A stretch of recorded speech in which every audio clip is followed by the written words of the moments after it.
ईद पर कुर्बानी तो हो गई, अब मेहमान नवाजी का सिलसिला जोरों शोर से जारी है। हैदराबाद में एक फैमिली के साथ मौजूद हैं ब्यूरो हेड इरफान हनाई, उनसे मजीद बात करेंगे। इरफान, बताइएगा कि मेहमानों की खातिर तवाज़ुन किस तरह से की जा रही है। हैदराबाद के हवाले से भी बता रहे हैं, मुल्क भर की तरह जैसे दीगर शहरों में इस वक्त मेहमान नवाजी का सिलसिला जारी है, हैदराबाद में भी कुछ यही सूरत हाल है। मेहमानों की आवभगत की जा रही है, उनके लिए तरह तरह के खाने भी पकाए जा रहे हैं। इरफान हनाई से मज़ीद तफसीलात जानेंगे। जी इरफान।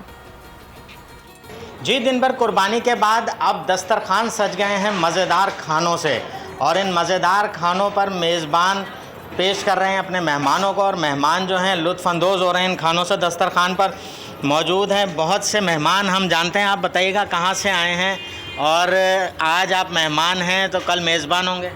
इंशाल्लाह ज़रूर होंगे। ये ईद का फ़र्स्ट डे, हम हर साल की तरह इस साल भी अपनी चच्ची का इनवाइटेड हैं।